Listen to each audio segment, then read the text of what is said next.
Comment vérifier si deux valeurs sont identiques dans un tableur Google Sheets? C'est ce que je vous propose de voir dans cette vidéo. Bonjour, c'est Cyril, votre formateur en vidéo sur les applications de productivité. Et si vous voulez gagner du temps sans en perdre et retenir sans apprendre, bienvenue sur ma chaîne. Si vous n'êtes pas encore un fan learner, songez à vous abonner, le bouton est juste ici. Et surtout activez la cloche pour ne rien louper.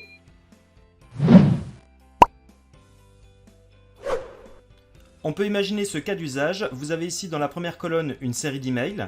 Dans la colonne B, la confirmation de cet email, qui peut être issu d'une saisie dans Google Forms par exemple.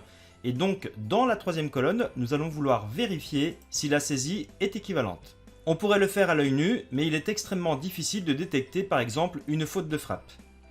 Cette fonction s'appelle la fonction exact et elle permet de comparer si deux chaînes sont identiques. Je vais me placer ici dans cette première cellule. Je vais taper la fonction égale exact. Je peux la saisir éventuellement dans les suggestions de Google Sheets. Et je vais maintenant ajouter les deux chaînes de caractères séparées par un point virgule. La première chaîne, c'est cette cellule. J'ajoute le point virgule. Et la deuxième chaîne, c'est cette cellule. Je ferme la parenthèse et je valide avec entrée. Il se trouve que ces cellules sont identiques puisque c'est la valeur vraie qui revient dans ce résultat. Je vais maintenant pouvoir dupliquer cette fonction sur l'intégralité des autres propositions. Dans mon cas, la ligne 3 est également identique, mais pour la ligne 4 et la ligne 5, ce n'est pas le cas. Effectivement, vous pouvez constater ici nj.zouzou@amour.fr, alors que dans la cellule B, nj.zouzou@amour.fr. Et donc la fonction exact me retourne un résultat faux. Pour la ligne 5, c'est exactement la même adresse, dilou@rapido.com. À la seule différence, c'est qu'ici, vous n'avez pas de D majuscule à Dilou. Les deux valeurs ne sont pas identiques, donc la valeur retournée est faux. Pour aller un tout petit peu plus loin dans ce tutoriel, je vous propose de mettre une mise en forme conditionnelle lorsque les résultats sont faux et pour colorier ainsi la ligne et la mettre en évidence. Pour ça, on va sélectionner les colonnes A et B que l'on souhaite mettre en couleur, puis format et mise en forme conditionnelle. Nous allons choisir ici une formule personnalisée tout en bas et nous allons saisir ici la formule suivante. Lorsque les éléments de la colonne C sont égaux à faux, alors je veux mettre la colonne A et la colonne B en rouge.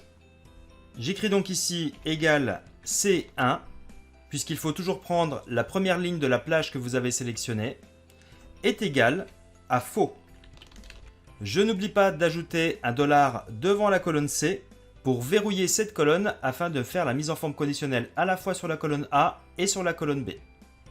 Et dans mon exemple, j'avais souhaité une mise en couleur rouge. Je clique sur OK pour valider cette règle. Et je peux fermer l'outil de mise en forme conditionnelle. Si je viens corriger les erreurs, j'ajoute ici un point à la place de la virgule et que je valide. La fonction exact renvoie la valeur vraie et donc ce n'est plus en rouge.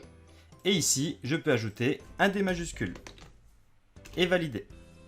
Voilà, dans cette vidéo, vous avez vu un exemple d'usage de la fonction exact qui permet de comparer si deux chaînes sont identiques. Et nous avons vu également comment faire une mise en forme conditionnelle par rapport à cette valeur. Merci de votre attention. Si cette vidéo vous a plu, n'hésitez pas à la liker, la commenter et la partager sur vos réseaux sociaux. Si ce n'est pas encore fait, songez à vous abonner et à activer la petite cloche pour ne rien louper. Vous pouvez maintenant poursuivre avec cette playlist ou accéder à mon catalogue complet de tutoriels en cliquant sur le lien dans les commentaires. Dans tous les cas, on se retrouve très vite pour une nouvelle vidéo de productivité. Ciao, bye bye.